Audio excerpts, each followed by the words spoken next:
Howdy everyone, it's Sam. Welcome back to the Wobble Enjoy Sports channel. If you're new around here, I hope I can get you to consider liking the content and subscribing to the channel. But if you are a regular around these here parts, thank you very much for the continuous support. I finally broke through for 6 correct tips.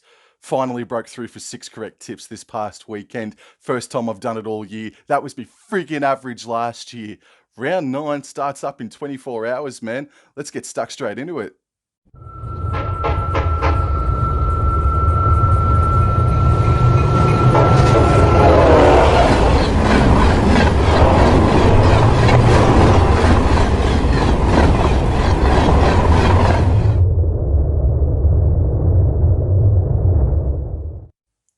Round number 9 of the 2023 NRL season kicks off on Thursday night football from PointsBet Stadium. The Cronulla Sutherland Sharks host the North Queensland Cowboys. And on tab.com.au, the Sharks are $1.27 favourites. The Cowboys are $3.80 outsiders. And just quietly and quickly, the line is set at 10.5. That is a little bit rude, but it's nice value if you are supporting and tipping the North Queensland Cowboys this Thursday. Obviously, this is the rematch from finals week 1 where the Cowboys broke their losing streak against the Sharkies of about 5 or 7, and they pipped them in that golden point extra time game in week 1 of the finals. In my opinion, Sharks and Cowboys is a rivalry. Is it the biggest rivalry between these two clubs? Like, no. Like Cowboys and Broncos is, and Sharks and Manly, you would say, is definitely larger in comparison, or by comparison, you could say. But there is a little bit more meaning now, forevermore, between these two sides. This is going to be the first time ever that the man of the match will be awarded the Paul Green medal. So that's an absolutely sensational initiative, gesture from both clubs. I think it was started up by the CEO of Cronulla as well. So the man of the match forevermore receives the Paul Green medal, and I think it's just absolutely fantastic. And while it doesn't spice things up, it just adds more to the lore, in my opinion, between the Sharks and the Cowboys. As far as team list goes, both are unchanged after they both won on Saturday night. So I want to go into some of the one-on-one matchups this weekend. First of all, we've got the halves battle, which features Townsend and Dearden versus Hines and Matt Moylan. Based on form, you would say that the Sharks are in front. Chad Townsend comes back down to Cronulla once more. That is a storyline that will be in your face on Thursday night. And while Chad Townsend was definitely easily top 5, top 3 even halfbacks of 2022, he is coming up against the Dally M medalist from last season.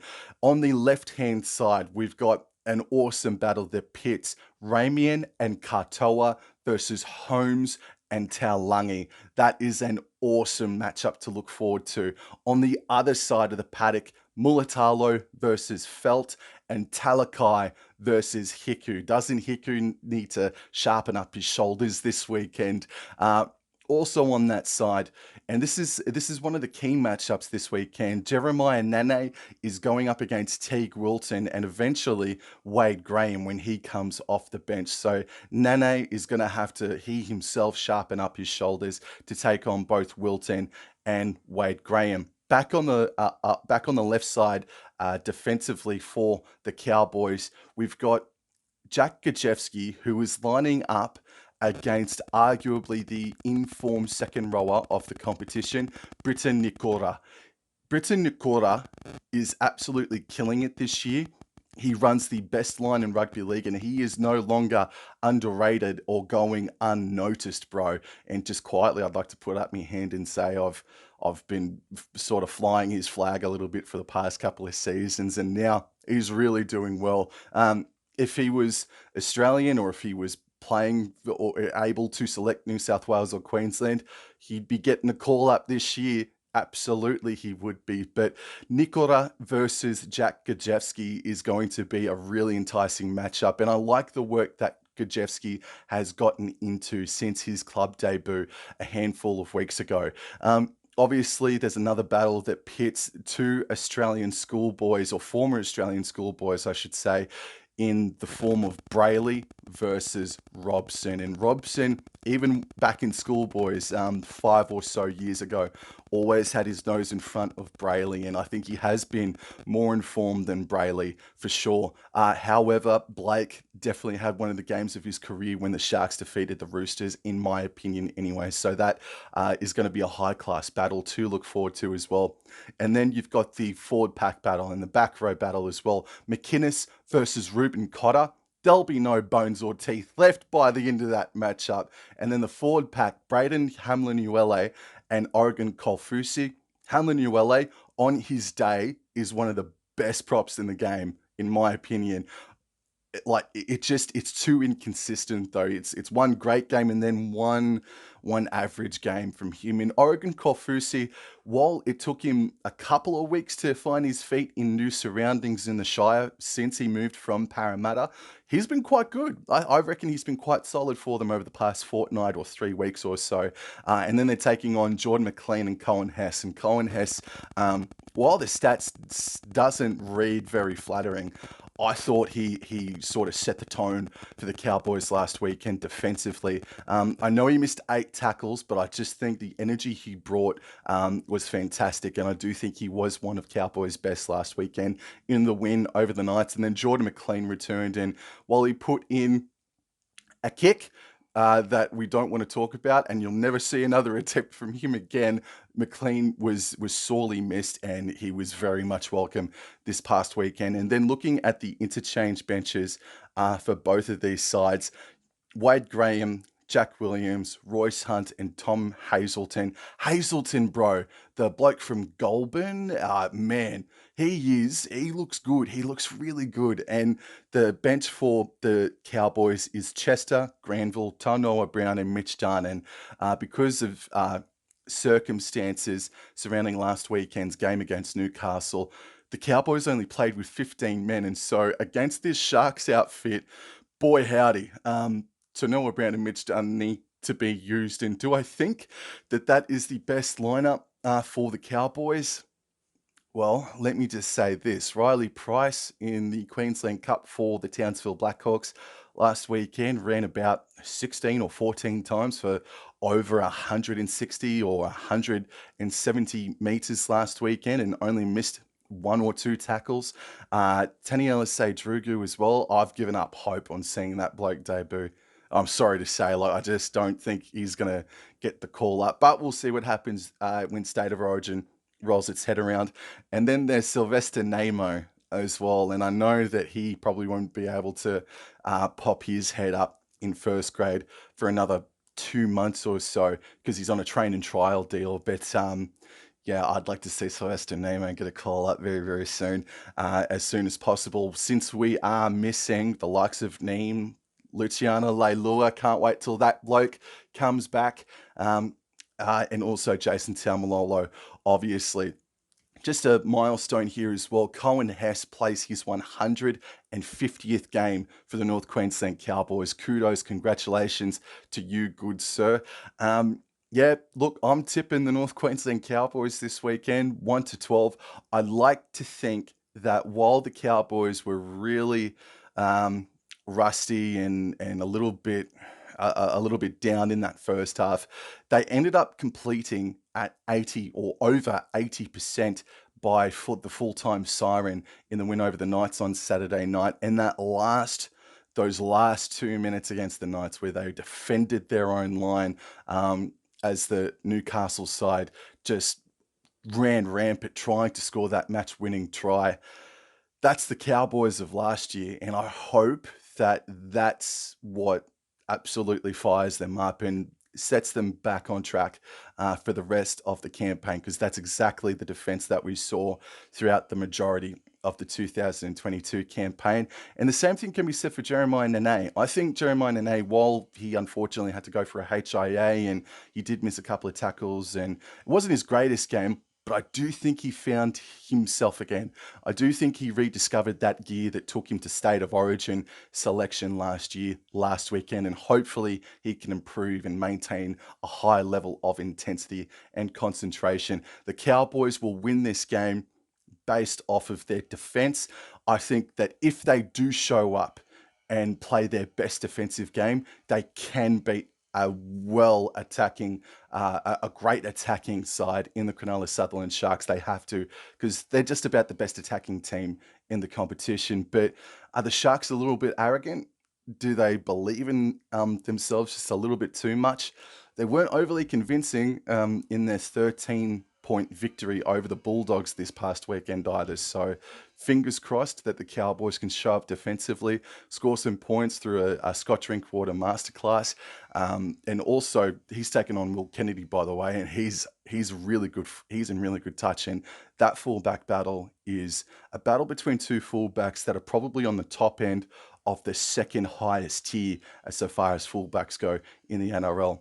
Cowboys are going to win 1-12, and I reckon Scott Drinkwater would earn the Paul Green medal if the Cowboys do win this weekend. Come on, you Cowboys! Friday night football features two contests, and game number one is from CommBank Stadium, where we see the Parramatta Eels host the Newcastle Knights, and the Eels are $1.40 favourites to the Knights $3 outsiders. And there's a couple of changes for the Parramatta Eels here. Regan Campbell-Gillard, unfortunately, he was in top flight form, but unfortunately he's going to miss the next couple of months. So therefore, Wiremu Greg is going to find himself as the starting prop, and Makahisi Makatoa comes in with jersey number 17 on his back, and Bailey Simonson is out. Therefore, Sean Russell pops into the back line for the Parramatta Eels, and the Newcastle Knights remain unchanged after their close loss against the Cowboys last weekend. The matchup, or some matchups to look forward to, Micah Sevo versus Dominic Young. But just quickly, could you imagine if Greg Marzhew and Micah Sevo were lining up against each other this weekend? Oh man, that would be worth the price of admission alone. But Young versus Sevo is an exciting contest to look forward to. So speaking of Marzhew, then, he's lining up on the likes of Hayes Dunster and Will Penasini as well. So Penasini versus Marzhew will probably be quite a solid, hard-hitting affair as well. But I'll tell you what, bro, I'm leaning towards the Parramatta Eels, but God, I want to tip the Newcastle Knights. I really, really do. And I think the overall key matchup in this game is Kalen Ponga versus Dylan Brown. Kalen Ponga returned last week. Took him a little bit, maybe 10 or so minutes to get into the game. And then in the second half, he actually had some pretty good stats to back him up. So I think he had a nice return to first grade last weekend. Whereas Dylan Brown, I'll stick on Dylan Brown for a little bit. In 2021, I think he was harshly criticised for doing nothing, but I sort of sit on the fence on his 2021 season. He had some great moments. He had great games. Don't get me wrong, but I don't think he was as quiet or even as bad as what people were saying he was back in 2021. In 2022, he was fantastic. You know, Eels made the grand final. I think Dylan Brown was fantastic, but since the grand final up until now, I reckon Dylan Brown has had 3 great games, maybe just 3 good games. He even had some good touches in the loss against the Brisbane Broncos this past weekend, but Dylan Brown, man, I don't think he's working on his highest gear so far. And so I reckon the first 5/8 in this game to really hit the ground running, I think is going to go a hell of a long way to winning this contest. I just think the Knights have played so much better footy, have a little bit more ticker about them than the Eels have this year. They were supremely disappointing last weekend, Parramatta. Whereas the Newcastle Knights, bro, they're back in Sydney. It's their first game at CommBank Stadium since 2020, and I reckon on that occasion, they beat the Parramatta Eels. I think they might have beaten the Eels on that occasion as well. I do think Greg Marzhew could be in for a big night, and if a kick is, if they do find themselves in a situation, to put in a big crossfield kick for Dominic Young. I reckon Young can absolutely leap over the top of Micah Sevo. So with one game underneath his belt, Kalen Ponga, upon his return, I think he's going to be better for it. Regan Campbell-Gillard is a massive loss, but Junior Paulo is still there for the Parramatta Eels. Phoenix Crossland as well for the Newcastle Knights. I think he's got himself quite the situation this weekend as well when he takes on Hodgson and Brendan Hands. And Brendan Hands has been an absolute revelation. I didn't realise at all that he actually came from Penrith over the off-season or so. Man, I don't want to. I do, but I don't. Newcastle Knights. I'm going to do it. I think the Knights have played better footy this year, and I think they've got the ticker. I think Marzu, Gagai, I reckon they can rein in this backline of the Parramatta Eels, where I know that Clinton Gutherson has been unreal for the Eels this year, but I think their backline, the Newcastle Knights, if they can stay consistent, if they can mitigate the errors, I think the Newcastle Knights can do it, and I'm going to tip the Newcastle Knights to beat Parramatta at $3 this Friday night in a beauty. And the main event on Friday Night Football is from Suncorp Stadium, and it is arguably the game of the round as well. The Broncos host the South Sydney Rabbitohs. On tab, the Broncos are $2.05 outsiders, whereas South Sydney are $1.77 favourites. Man, Haas and Oates are out for the Brisbane Broncos. Mam and Haas gone through suspension for questionable hip drop decisions. And then Corey Oates is out with a leg injury, I believe it is. So in for Oates is Jesse Arthurs, consistent football and no worries there. Keenan Palacia fills the void of Payne Haas. And it is young Jock Madden who fills in the spot for Ezra Mam this Friday night against South Sydney. So the rest of the bench looks like Pakes, Jensen, Hetherington, and Marty Tapa'u for the Brisbane Broncos. There are changes for South Sydney as well. So Tane Milne keeps his spot, even though Isaac Thompson is ready and available to return. Tavita Totola is back in the squad, and hopefully he can remain injury-free for the rest of the season. So he just comes back straight into the starting side alongside Jai Arrow. And in the front row, then the rest of the interchange reads Jed Cartwright, Mwale, Sele, and Thomas Burgess. And I've got to give Sele and Mwale a rap. I questioned the forward pack depth of South Sydney this year, and while Mwale and Sele had massive raps and even had good games over the past 2 years or so, boy howdy, the past fortnight, those two young blokes off the bench for South Sydney have destroyed. They have seeked and destroyed so far this season. What a shame that those three players for the Broncos are out in Mam, Haas, and Oates, because otherwise we're looking at a pure blockbuster here, an absolute beauty. And you would say the two informed teams of the competition. Hell, this is the game of the round, absolutely. And just quickly, I'm going to be there. I've got my ticket, and so expect a vlog from me by Saturday morning or thereabouts as well. I like that there's a bit of value about the Brisbane Broncos at $2.05 outsiders, but I'll tell you what, I've been really hard to get a gauge on South Sydney over the past couple of seasons. I've just been one of those people that just, I don't know how they're doing it. I don't know how they're getting so deep in the finals. Now, bro, oh man, they are in with a huge shot of not just playing in the grand final, but winning the whole freaking thing this season. I'm going to tip the South Sydney Rabbitohs to win this one 1-12. On Super Saturday, there are 3 games, and game number 1 is from McDonald's Park in Wagga Wagga. The Raiders host the Dolphins, and the Raiders are $1.58 favourites to the Dolphins, $2.40 outsiders. I did not think the Dolphins would be that big. I did not think that at all coming in, considering the Dolphins defeated the Raiders in round 2 this season in Golden Point extra time, but hopefully the rain stays away and we get a faster track between these two sides. And if that's the case, I think we're in for still another thriller, but a little bit more points on offer this time round. So going into the Raiders lineup, and they are coming off their bye as well, which I don't know. It could be a good thing or a bad thing. So Jordan Rapana returns, which is fantastic. It's his first game back after copping that nasty gash to the forehead in that controversial win against the Brisbane Broncos a handful of weeks ago.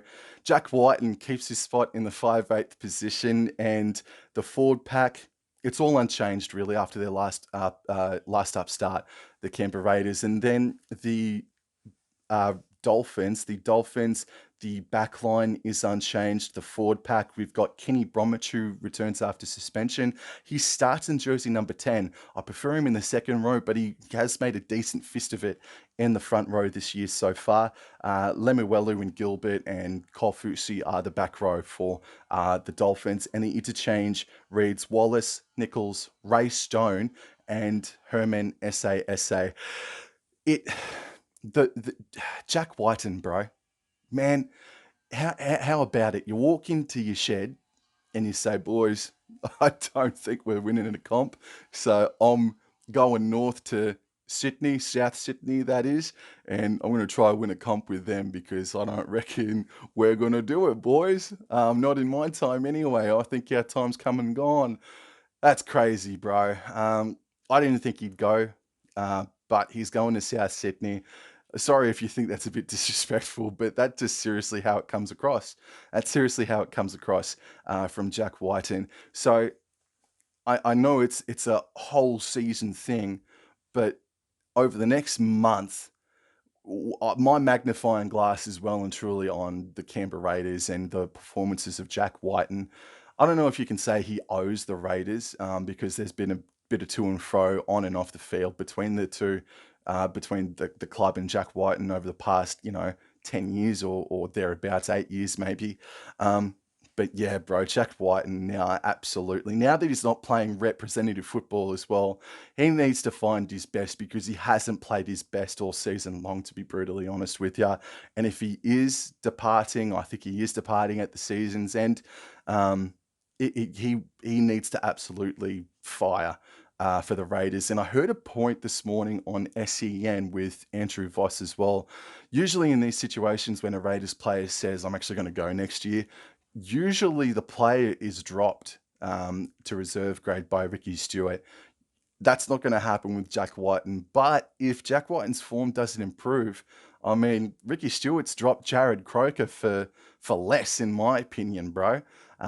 So we'll watch this space, but I think the Raiders are a fascinating watch for the next month or so. Maybe they'll fire up and they'll put Jack Whiten on the back burner or so, and they'll just focus on making the finals and winning a comp this season, or this news from Jack Whiten is just going to absolutely break the spirit, the hearts and minds of everybody in the nation's capital. They're taking on the Dolphins, who just the best story in rugby league right now, aren't they? They really are the best story in rugby league so far this season.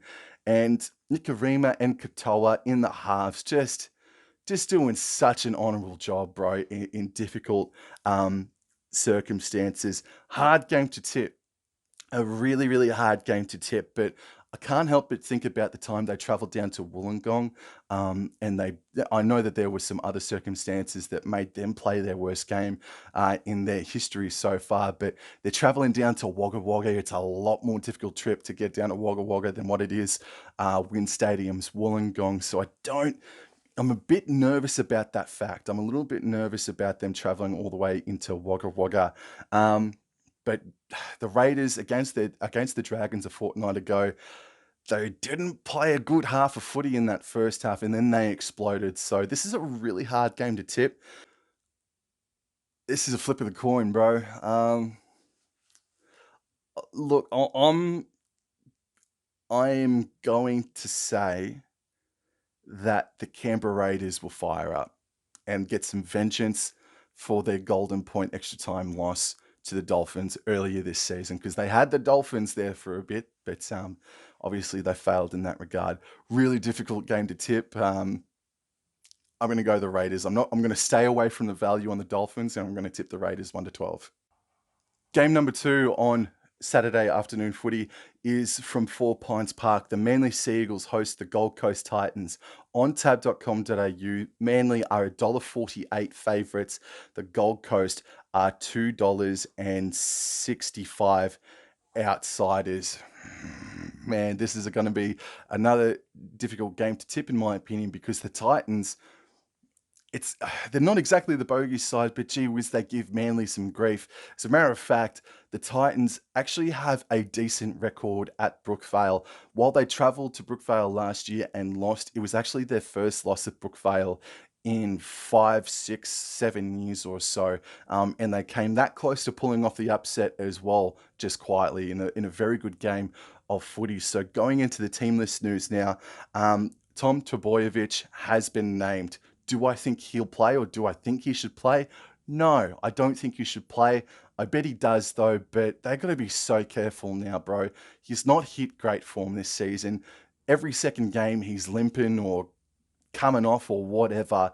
But if you really want to risk him in a Saturday afternoon footy game against the Gold Coast Titans, you be my friggin' guest, Manly, because they're not playing like a second place team at the moment. They're up there because they got that 1 point, obviously, because of the draw they had with the Newcastle Knights a month now or so ago.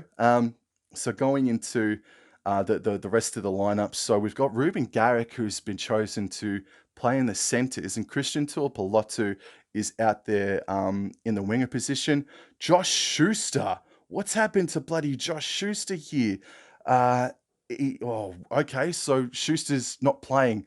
That bloke needed himself a good year this year to justify kicking for and out and asking for the big bucks. And Josh Schuster's played, what, 2 or 3 games? Oh, man, Josh Schuster's not playing. I hope it's not injury, and I hope it's not a dropping, but okay then. So Cooper Johns is in there in the 5/8 position.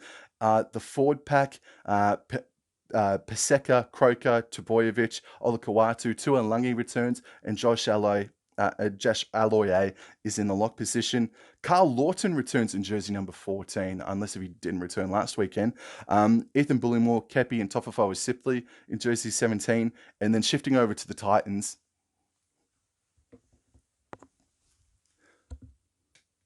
Boys, Gold Coast. What on friggin' earth? What on friggin' earth, man?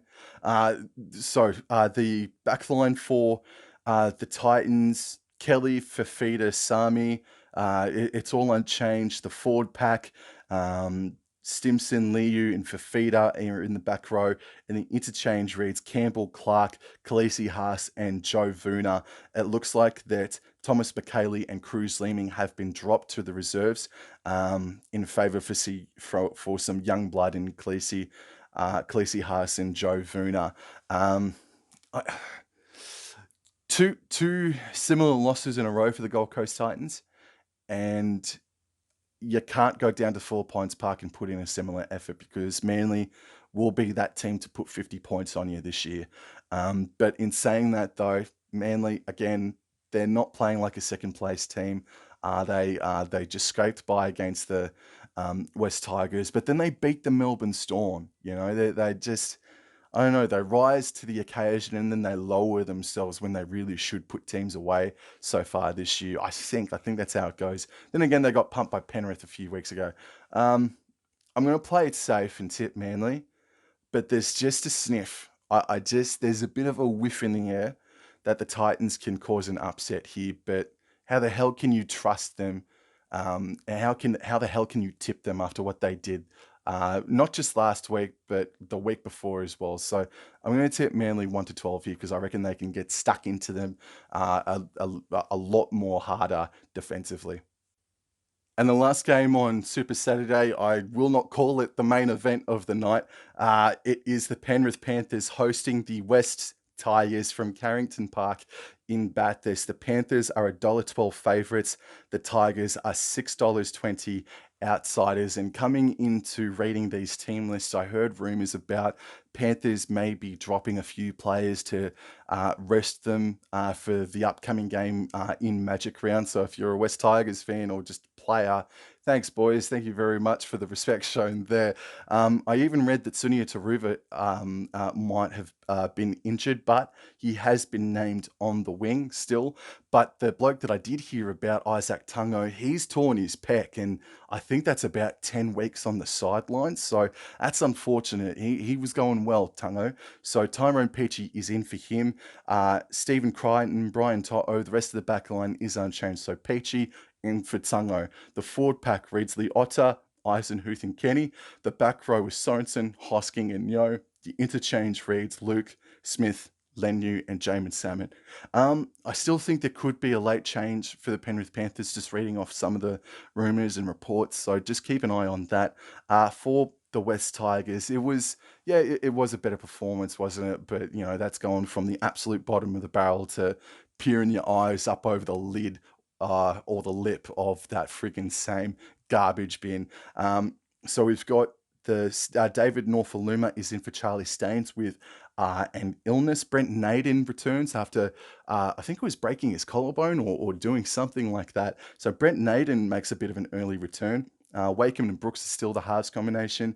And then the front row is unchanged, or Fanoa Pole starts in the lock position. And the interchange reads Simkin, Offa Hengawi, Alex Tawal, and Tommy Talau. And it's just worth noting as well that Justin Matamua is there in jersey number 18 as well. Penrith Panthers by 13 plus. Moving into the Sunday games, and game number 1 is from Mount Smart Stadium. The Warriors host the Sydney Roosters. The Warriors are $2.65 outsiders. The Roosters are $1.48 favourites. The Warriors, bro. Oh man, Anzac Day. It is just the Anzac Day match for the Warriors is just cursed for them. Fair dinkum. It just they ended up finishing the game with nobody on the bench, and Dylan Walker, while he has been named in the 5/8 position, he is going to miss this game through suspension for a head slam. Do I think it was a head slam?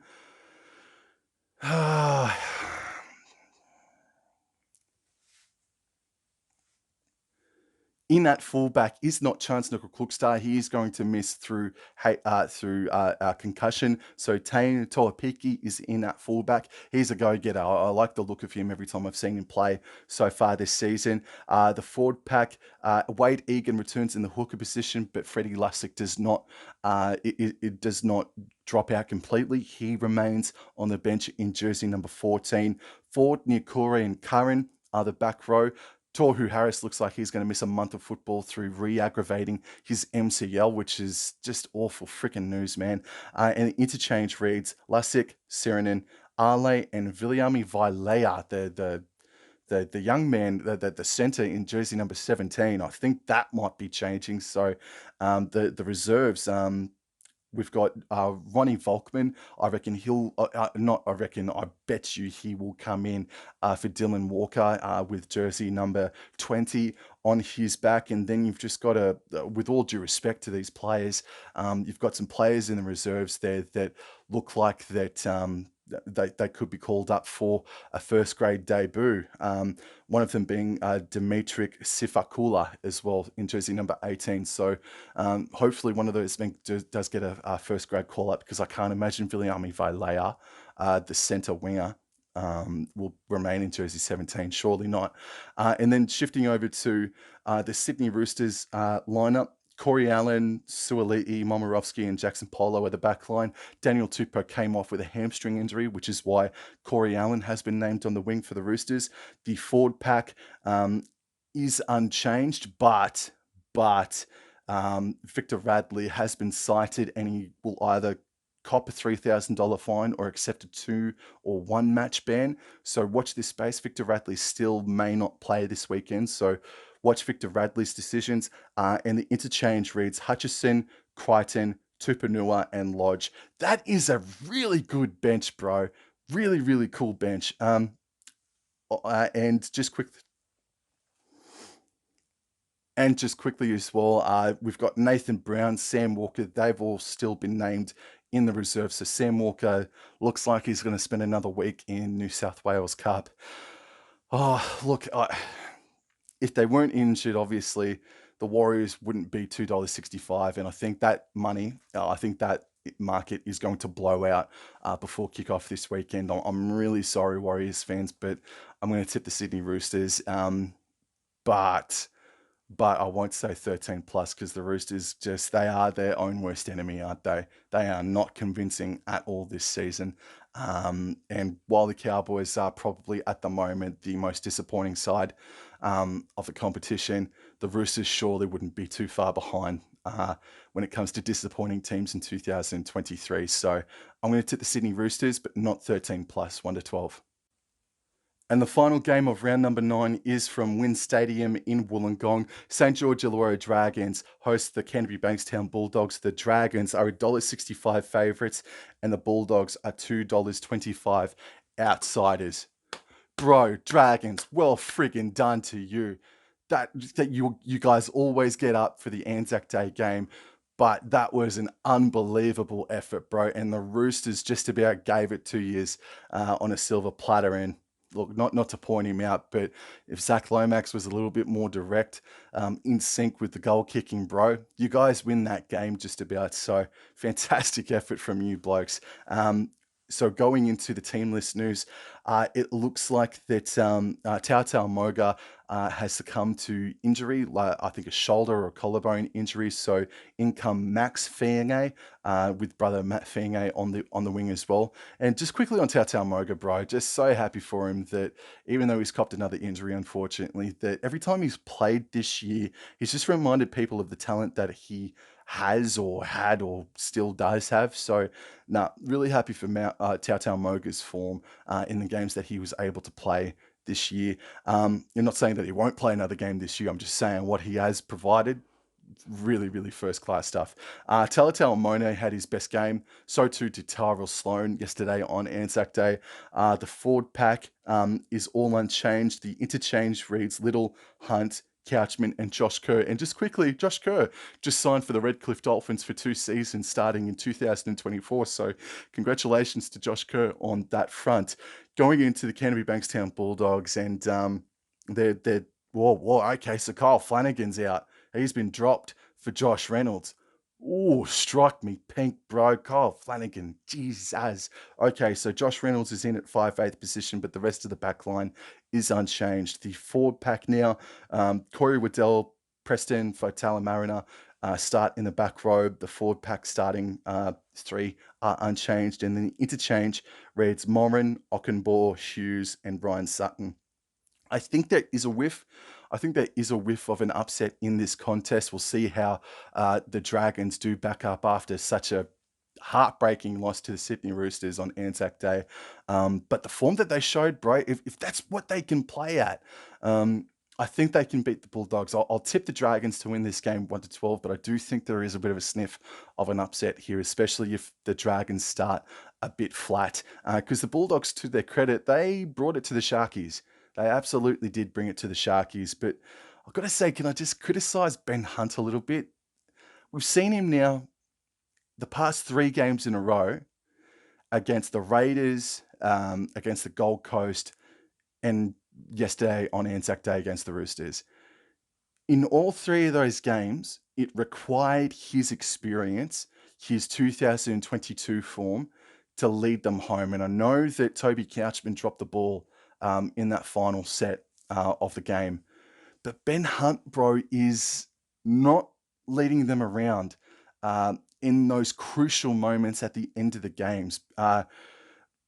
In that final set or the final 2 sets of that game yesterday against the Roosters, the Dragons, there was no sort of setup. There wasn't a lot of depth. I know that they must have been absolutely exhausted, but there just wasn't a whole lot of direction from Ben Hunt. It looked like they looked really unsure of how they were going to do things. And I just think Ben Hunt, unfortunately, has let himself and let his team down a fraction over the past 3 or 4 weeks, unfortunately. I'm sorry if I've just pissed off the Dragons fan base, but I'm really sorry. I just think Ben Hunt he's let them down a little bit over the past few weeks. And this is sort of the 3-week period now where you might look back at the end of the season and go, well, imagine if we won those friggin' 3 games, we could be inside the top 8.